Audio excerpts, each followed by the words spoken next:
Selamat Hari Kartini. Peringatan 21 April 1960. Seorang sosok wanita yang lahir di Jawa Tengah, yaitu R.A. Kartini. Beliau terkenal sebagai wanita atau penggagas emansipasi wanita.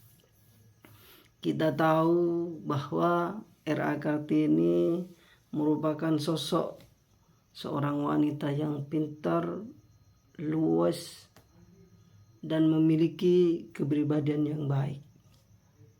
Dia lahir dari seorang bangsawan di Jawa Tengah. Kemudian dia memulai kiprahnya dalam dunia pendidikan, belajar atau sekolah waktu itu, karena memang dulunya yang bisa sekolah hanyalah orang-orang tertentu saja, termasuk di sini adalah R.A. Kartini. Ada yang menarik dari R.A. Kartini ini melalui emansipasi wanita atau tagar yang diusung oleh R.A. Kartini ini. Beliau menyatakan bahwa sebenarnya tidak ada perbedaan di mata hukum antara laki-laki dan perempuan, selain memang dalam perspektif agama. Beliau menegaskan bahwa kita sebagai kaum wanita perlu kuat, perlu menjadi seorang yang pintar. Makanya beliau kala itu sering mengirim surat ke temannya yang ada di Belanda, karena beliau merupakan salah seorang wanita yang juga bisa menggunakan bahasa Belanda. Untuk itu R.A. Kartini ini sering berkomunikasi dengan teman-temannya. Singkat cerita, R.A. Kartini dipersunting oleh seorang pangeran Bupati Rembang, kalau tidak keliru seperti itu ya. Nanti bisa dikoreksi oleh teman-teman semua. R.A. Kartini ini dipersunting oleh seorang bupati melalui surat lamaran yang dikirimkan kepada ayahnya. Tetapi yang menarik bahwa sang ayah tidak langsung mengiyakan permintaan dari Bupati Rembang tersebut untuk menikah dengan putrinya, melainkan ayahnya memberikan kesempatan untuk R.A. Kartini ini berpikir selama 3 hari. Maka dari itu R.A. Kartini berpikir bagaimana satu sisi membahagiakan orang tuanya, tetapi bagaimana satu sisi juga hal yang dipikirkan atau yang menjadi cita-cita beliau untuk melanjutkan sekolahnya itu bisa tercapai meskipun bukan pada dirinya sendiri. Karena beliau waktu itu tidaklah menjadi orang yang beruntung seperti kita dapat melanjutkan sekolahnya ke jenjang yang lebih tinggi oleh bapaknya, tidak diizinkan. Karena waktu itu masih sangat kental budaya-budaya bagaimana seorang anak perempuan lagi ini ada di sumur, kasur, dan dapur.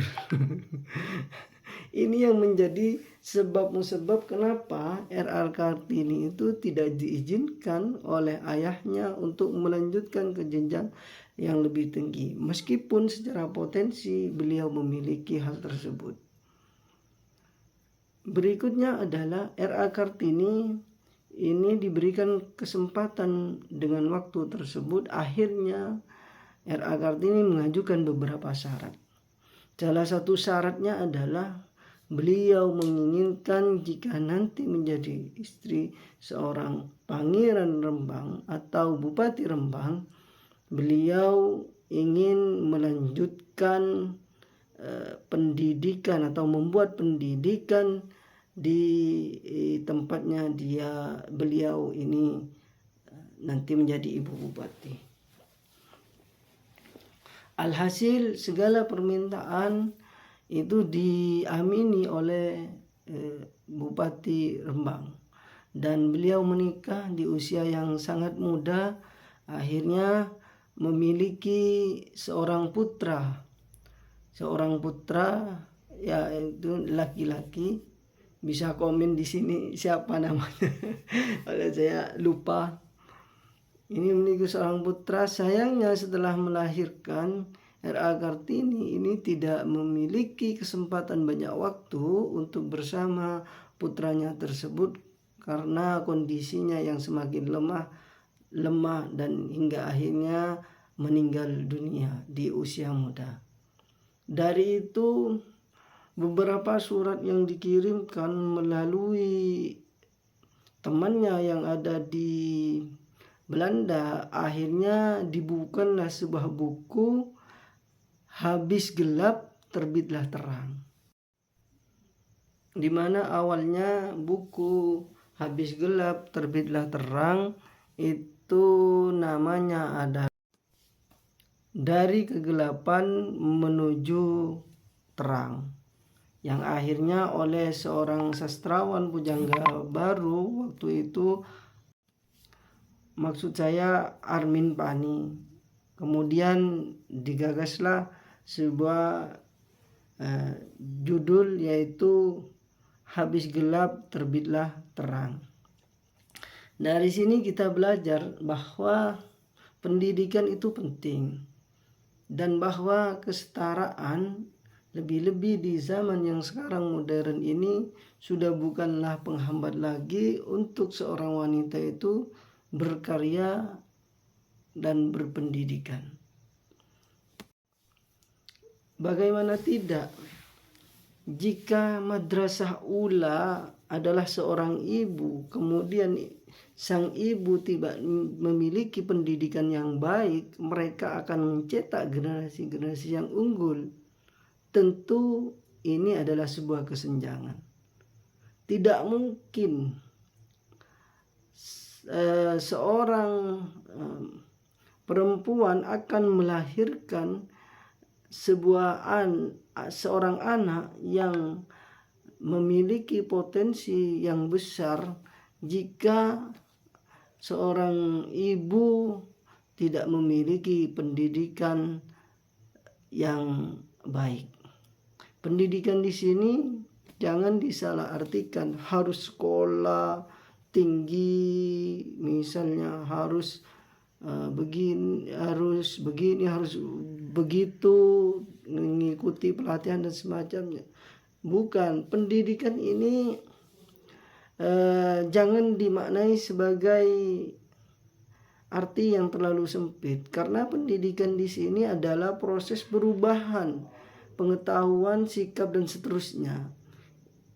Bisa saja orang itu berpendidikan misalnya dalam segi agama, bisa saja orang itu berpendidikan di lain hal. Maka dari itu, ayo kita mulai galakkan emansipasi wanita, bahwa derajat kaum laki-laki dan perempuan di mata hukum itu adalah sama. Salam sukses untuk semua.